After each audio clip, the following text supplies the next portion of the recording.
Happy Wednesday, Georgian Bay! Welcome to this week's episode of The Scoop, your backstage pass to the people, stories, and conversations shaping our community. I'm Katerina Pravda, and I'm so excited to be back with my fabulous co-hosts, Janene and Nadia. Ladies, I missed you! Yeah, we missed you too. I know you missed us. We missed you too. They didn't miss me. They didn't miss me. Well, guys, we've got an inspiring lineup today, starting with someone who's making waves in the business consulting world. But before we dive into that, I have a two-part question for you ladies. Yeah. Have you ever been given a piece of advice, something that you remember? And if so, did you follow it? What do you think? I have been given such advice. Family members, my dad's great aunt, decades ago, I was battling with baking because, I was, whatever. And I remember her specifically saying to me, don't worry about the outcome, just do it. Basically, that was it. And I think that transfers to just about anything in life. A lot of us are creatives and maybe sometimes we would second guess whether or not we should actually do that. But just do it. If you want to do it. Naturally, it may take some effort and some thought behind it because, in this business, you have to really make the conscious decision and effort to really do it. Yeah. There's no dilly-dallying. So either you're all in or you're not. So it's not just a Nike slogan. It's also Janene's mantra. Hello. Honestly, But that applies to everything. It so does. literally every aspect of your life, if you want to go after something, you absolutely should. You should. And whether or not you fail, like failure is a part to success until you 100%. realize what works. So I live by that too, actually. It's just, if I want it, even if you're scared, I like to throw myself in. Especially when I'm scared, I actually like that. It's like feel the fear and do feel it the fear. anyway, just like that book, That's right? another one too. Yep. Yeah. Absolutely. I got some really good advice from one of my closest friends' grandmothers. At our university convocation, everybody came to visit us in New Brunswick, and it was a big celebration. And I remember, for whatever reason, I guess it was around inspiration, or what advice would you give, especially for the older generation that had lived for so long? And she said, Katerina, regardless of what you do in life, just keep your heart clean. Just keep it clean and everything will be okay. And she was just the sweetest woman. And I've really taken that in and applied to everything in my life. So lead with kindness, with compassion, make sure that there's no hatred or anything. And if you've been in a fight with somebody, make sure to make up as quickly as possible. Put aside your pride and ego. It doesn't matter. What matters is that there's harmony between everybody. That means that there's peace. And so I proceed with that in all aspects of my life. Yeah. Really great advice. Yeah. I love that both I of you love it. have Yeah, these sort of very randomly detached people that have directly impacted sort of the way you walk your life. It's very cool. And what about you, Missy? Two pieces of advice I received from the very same teacher when I was in college. So I went to musical theater school. And the first piece of advice that she said was, if there is anything else you can do in this industry or in life in general, do it. And so she looked around at all of us. She's like, this is hard. Being creative, being artistic is hard. If there's anything else in the world that you could do that isn't this, please go do it. And I looked at her and I was like, not a chance. There wasn't there was, so it was advice. It was great advice. And it made me really think about what I wanted. And I was like, nope, this is what I have to do. I've weighed the other options and they weren't options. But then the two-parter of that, when we're all still sitting there at the end, nobody got up and left, and she was like, if there's anything else you can do, leave, Wow. She was like, you are the CEO of your own company. CEO of my own, I'm the CEO of my own life. And I was like, wow. And so I've taken that with me basically for anything. If I want to do something, just do it. If I want to do something that feels good for my heart, you just do it. And you don't have to ask permission for anybody but yourself, because you are the CEO of your own company. We're here for the suffering. We're here for the suffering. Well, whether you followed career advice or not, our first guest is a professional when it comes to empowering entrepreneurs and creating impactful marketing campaigns for nonprofit organizations. Zariah Walker is the founder and president of Avesbury Consulting. Since 2020, she's offered a range of services from business development and marketing strategies to mentorship and project management. Zariah, thank you so much for joining us today. Hi, ladies. Welcome. Thank you for having me.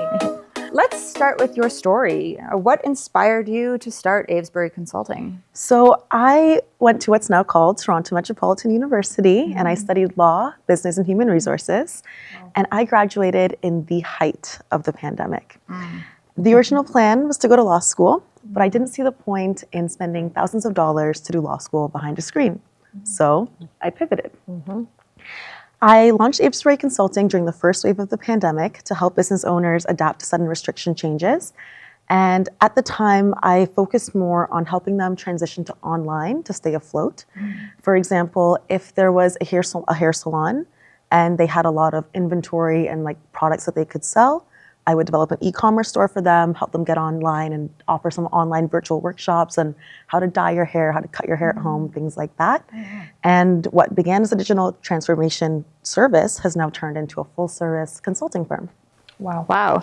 So you took the pandemic and basically, what is the phrase? Turn lemons into lemonade? I was going to say apples into oranges. That's not how it and so you started with helping people launch their online companies during a time when they weren't able to do in person. But what services do you offer now? So we offer business development, project management, digital marketing, so things like social media management, digital ads, marketing campaigns, both online and experiential marketing campaigns, mentorship, and more. Whatever there is out there, we do it.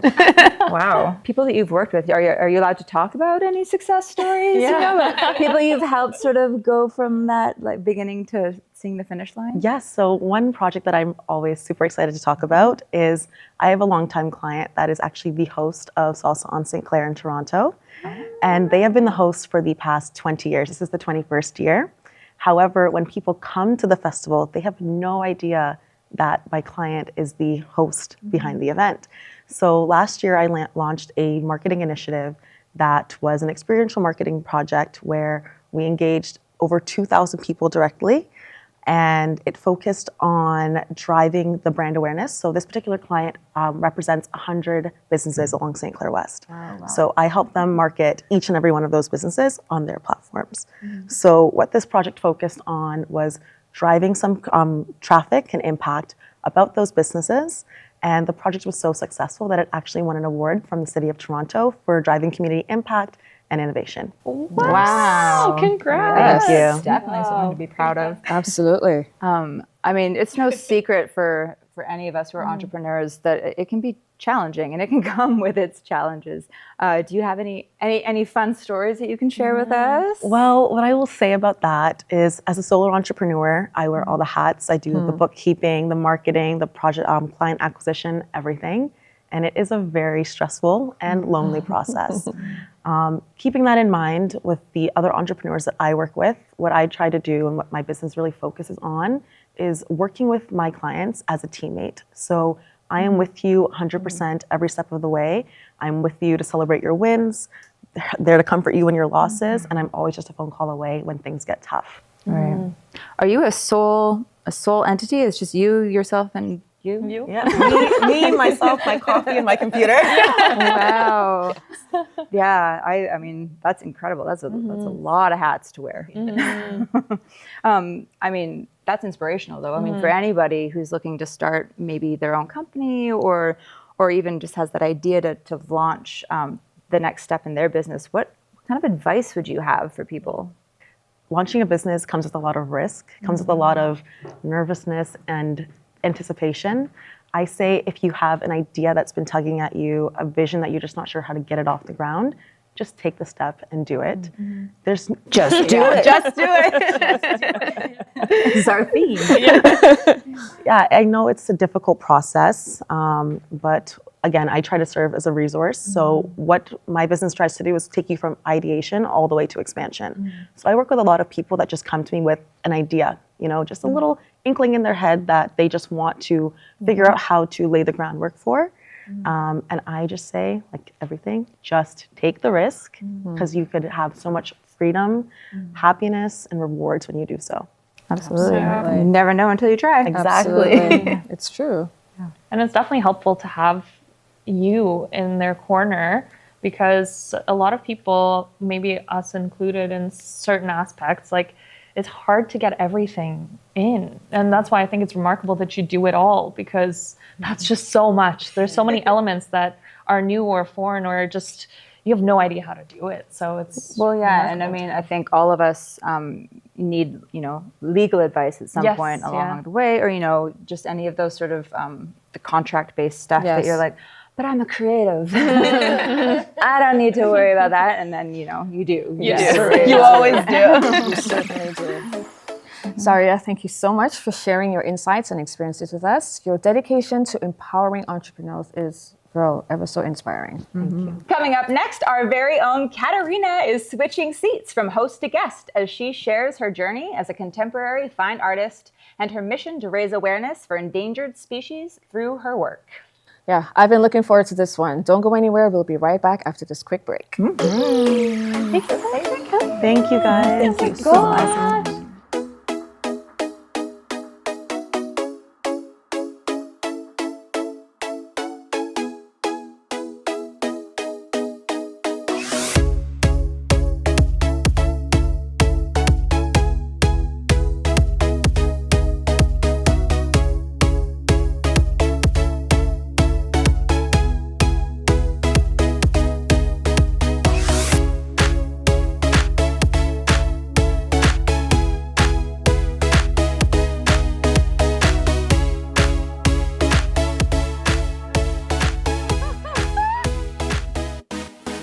Welcome back to the Scoop. It's time for our Let's Talk About It segment, where we shine a light on the people making change in our community. And this week, it's someone very close to home, our very own Katerina Kova, or as the art world knows her, Katerina Pravda.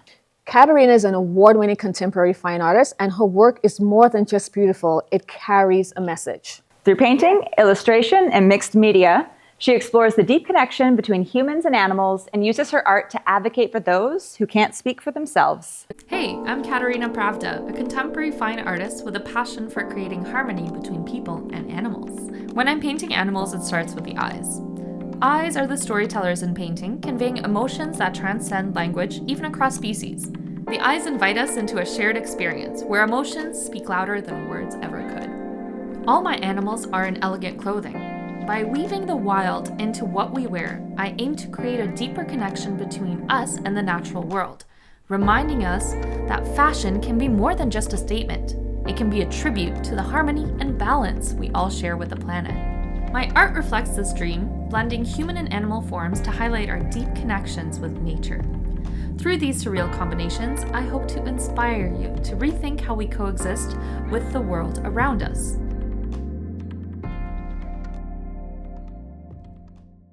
Everybody, please welcome Katerina Pravda. Yay! Hello. Hey, sunshine. I changed so you know I'm a guest this time. Never fails with her. Never fails. At least she didn't twirl into the interview. Anywho. Next time. So, sweetie, tell us your story, please. Well, in the fine arts world, I was always kind of pulled towards various forms of art as a child, but the visual arts kind of stood out to me.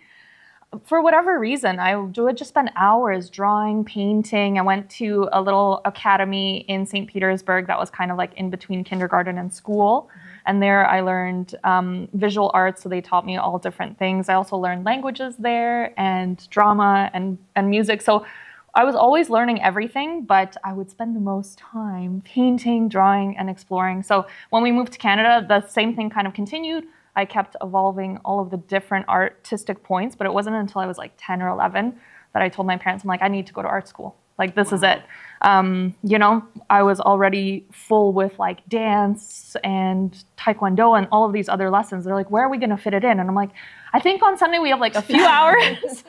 And so that's exactly what we did. So I started going to a European art school where we learned kind of the foundations of drawing and painting. And for a few years I was enjoying it, but like it was just a slow evolution. And then one day I remember there was this like aha moment. I remember it so clearly. It just opened up to me. Like art opened up to me. I understood what I was doing. I understood how it worked. I just saw things differently.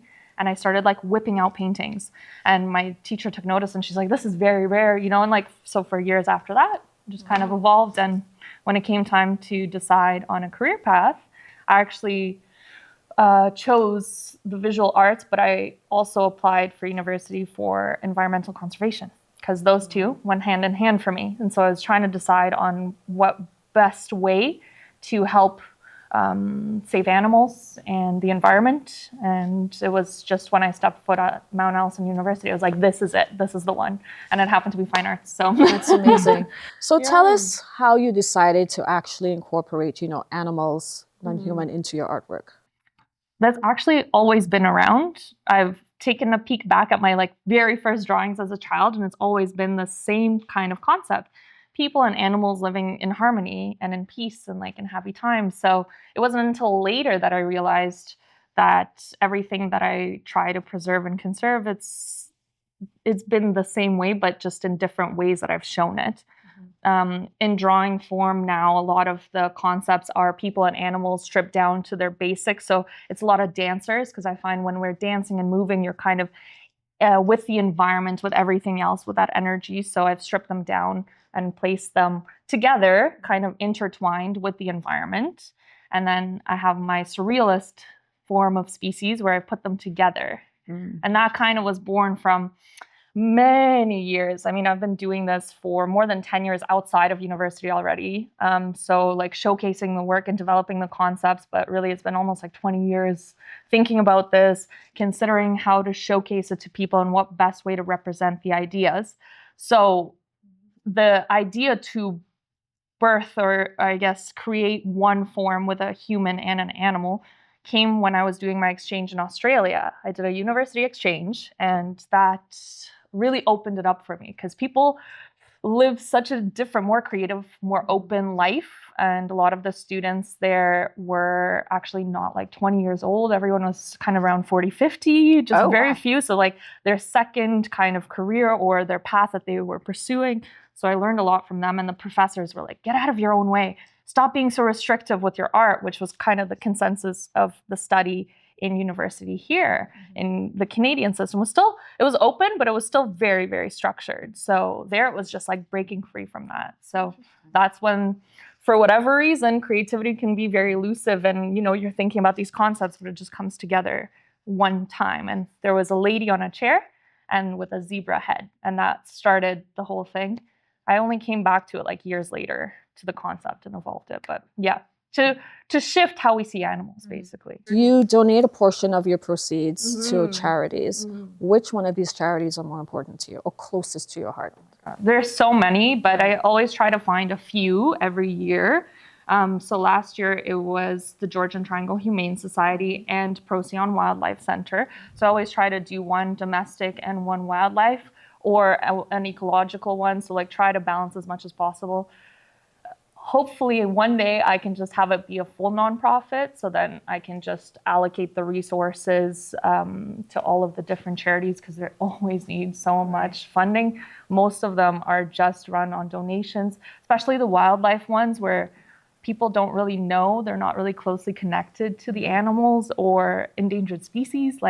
People have never seen these animals. So that's also another reason why I wanted to paint them. A lot of pangolins, people don't know that they're the world's most trafficked mammal, for instance. And it wasn't until I started doing research on them, and I do a lot of scientific research to see their status and what their issues are. So I try to incorporate it into the work, but in subtle ways and in a positive way, because there's a lot of good things that are happening with restoration of species as well. So it's not all doom and gloom. There is hope. There are a lot of hardworking people who take it upon themselves in their entire life to restore species and restore environments and ecosystems with great success.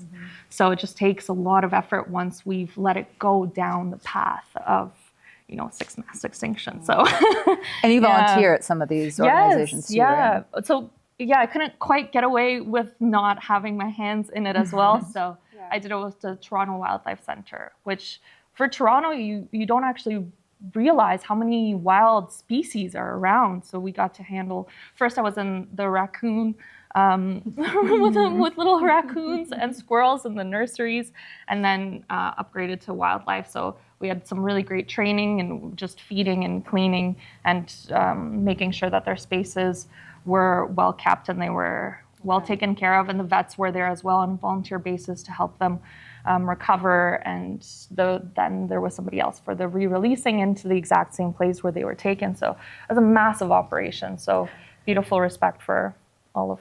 Do you have any squirrels in ball gowns? You know what? That's the next one. Because I focus mostly on endangered species, because there's so many different ones that people don't know about to connect them. But maybe, a squirrel in a ball gown. Yeah. Or like, little bunnies in ball gowns. So what do you hope that people will feel or think when they see your work for the first time? Well, after exhibiting my work in different capacities and getting responses from audiences, I've realized that realistically, people will not help unless they love something. Okay, so my biggest goal with the art is to obviously portray them in a way. And unfortunately, it is using people's selfishness, because when I was doing it separately, people, it's a beautiful picture. Oh, the animal's nice, but they're so far removed from it. Mm-hmm. They can't really connect beyond that. So for me, it is to make it as an elegant combination with a person, but always to see the eyes first, to connect, to really think about our similarities more than our differences, and that we all share this beautiful earth. We're all really interconnected, to kind of dive in a little bit closer, but to find an aspect of that connection that you can then love that animal, and then you will be more likely to help save it and to alter your actions, to not pollute as much, to not trample their ecosystems and environments, to consider them more in your actions moving forward, because each one of us can make a big difference. But it's first about that connection. So yeah, that's why all my paintings and drawings start with the eyes. The internal world, that very complex world that we do share. The dreams, the hopes, the wanting to live in peace, wanting to just raise your families and live in harmony with nature and each other. So I think we can certainly accomplish that. Absolutely. Yeah. So that's my hope. Please love them. Please save them. Amazing.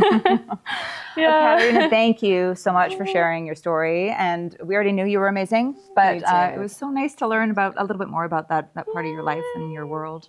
Thank you so much. From bold canvases to bold fashion, up next, we're heading to Metra Fashion House, our incredible style sponsor this month. Metra is all about empowering women through confidence and expression, one outfit at a time.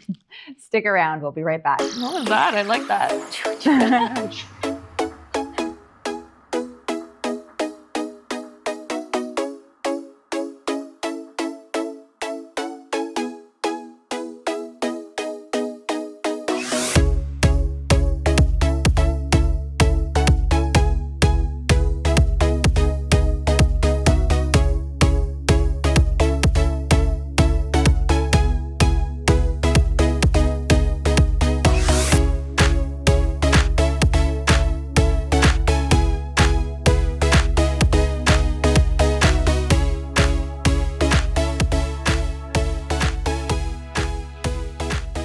Welcome back to The Scoop. We're here at Metra Fashion House in downtown Collingwood, our go-to spot this month for bold looks and effortless style. From everyday staples to standout pieces, Metra is all about fashion that makes you feel like the most confident self. We've been lucky enough to wear some of these pieces, and we're now joined by Cathy Brown to talk about her journey into the fashion industry. Cathy! Thank you! Welcome. Cathy, let's start with your story. What inspired you to open Metra, and how would you describe the vibe and vision behind the store? So I was actually part of an entrepreneur co-op. So that was a government-run program that offered retail space to young entrepreneurs that wanted to try out business ideas without the high risk of starting a store all by themselves from scratch. So this really gave me the support system and the resources to try out retail business on a small scale and then see how that could bloom. And it was such a great success. Wow. Didn't feel like work. It was so much fun. I was engaging with the community, and I was like, this is it. I loved it. Yeah. That's fantastic. When was that? When did that 2006. Oh, wow. 2007, around there. Yeah. And then I opened 2008 on my own. Wow. That's fantastic. So without that stepping stone, it would have felt really overwhelming. But also working with other entrepreneurs was just a really supportive environment. How did you decide on the kind of vibe and style for Metra?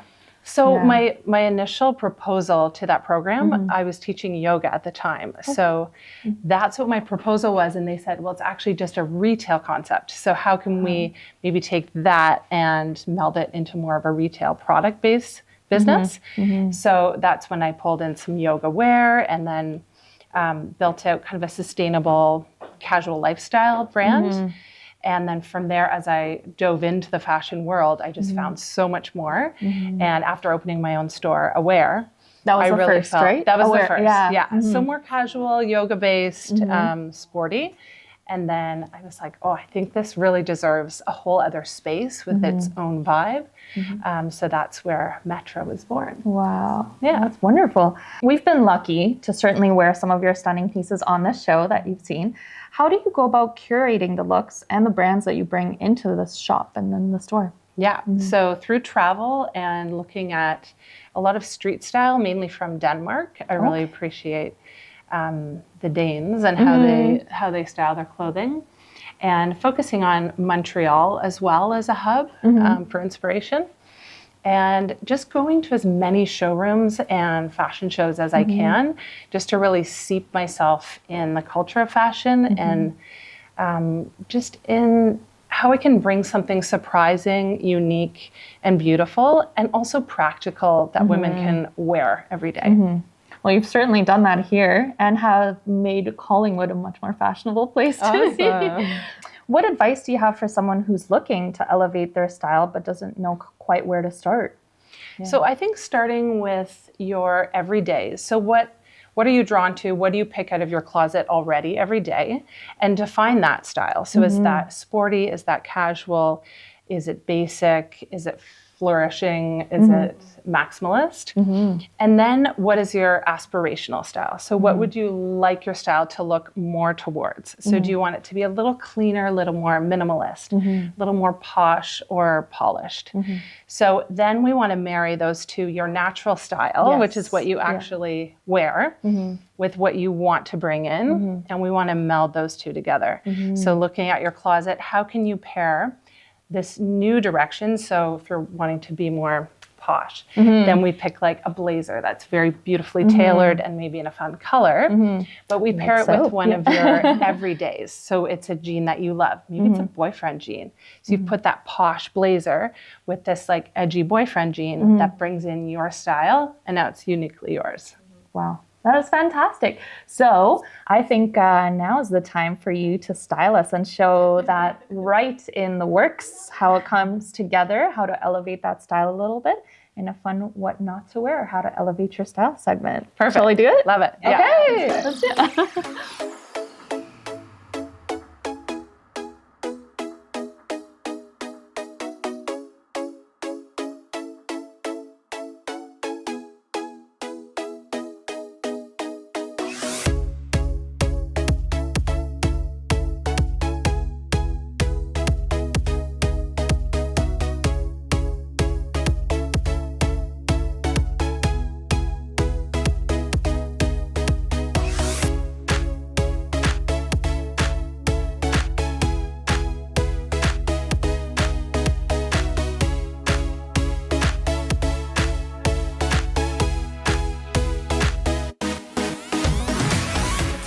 So for the first what not to wear, we've got a mix of textures here.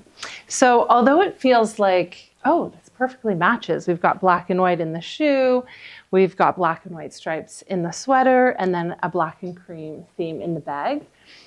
And it all has this lacy kind of texture and a similar scale. That's the problem. So it's all competing with each other. What we're missing is contrast in texture and in fabrication. And it's making my eye bounce all over the place and not choosing a center focus and an ease for people to look at your outfit. So let's work with the skirt. So the lace skirt is such a fabulous trend, especially with this tiered waistline here. So it's a dropped waist. The other problem with this sweater is that it's competing with where that drop waist starts. So let's do something that highlights the shape and the texture of the skirt. So let's do it with a new top and a shoe.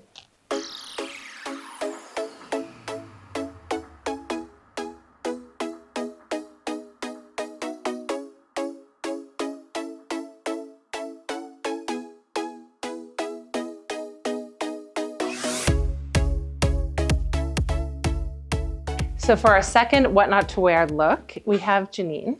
So this is the hero piece, is the denim. So super wide leg, lots of drape. And then we've done it with just like a very simple conservative top with the horizontal stripes. And then we have this more feminine shoe that is feeling just a little bit too small scale. And especially in relationship to the top, just a very different flavor. And it's not really helping us create a lot of shape or contrast. So let's correct that. Let's work with the jean with that wide leg and do a different, more exciting top and maybe shift the shoe a little bit.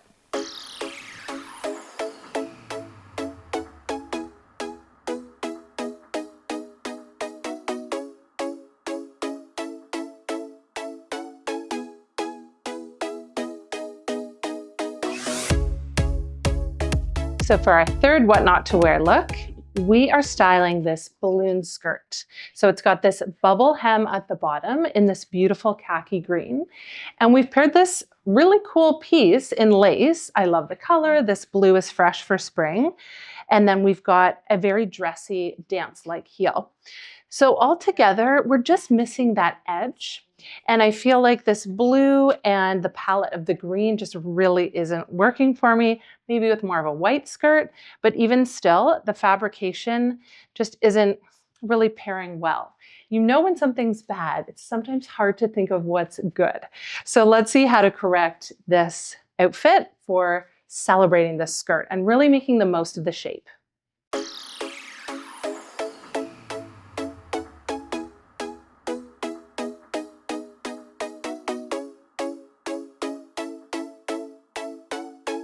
So I can't wait to show you these corrected outfits.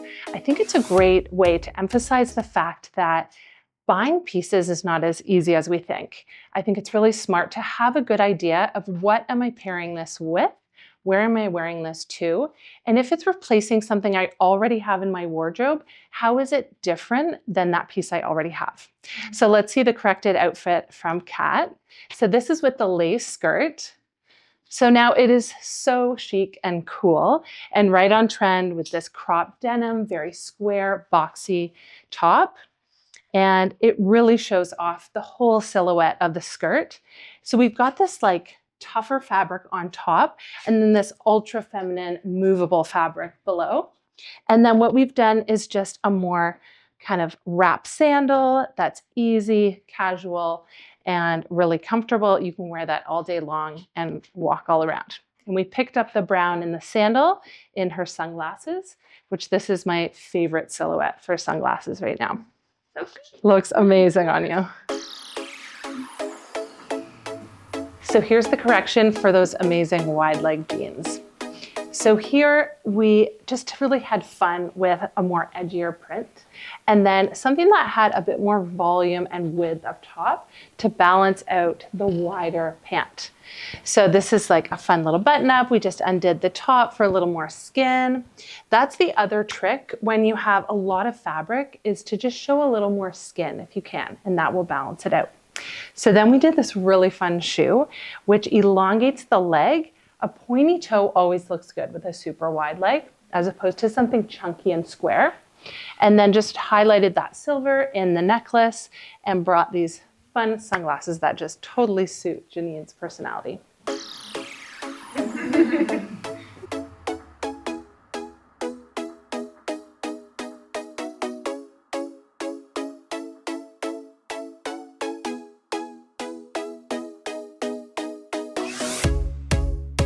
So here's our fabulous balloon skirt, styled properly.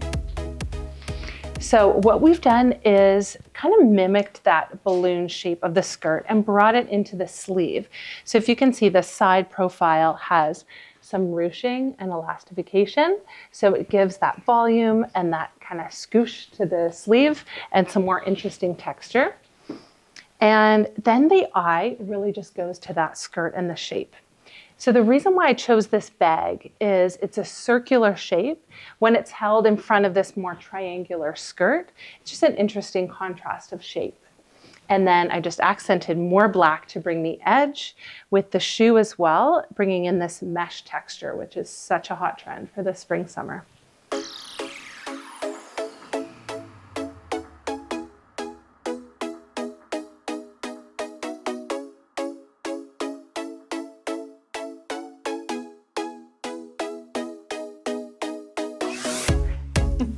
Cathy, thank you so much for having us today and for making us look and feel so fabulous this month. Of course. But unfortunately, that's all the time that we have for today. But tune in next week for more local stories and exciting on-location tours. A huge thank you to our guests, Zariah Walker, Katerina Pravda, and Cathy Brown for sharing your expertise, artistry, and passion with us today. My pleasure. So what's the Scoop Georgian Bay? You tell us. If you've got an event, story, or local business we should know about, pop us off an email or drop us a comment below. We'd love to feature you. Thanks for watching. We'll see you next week. Bye.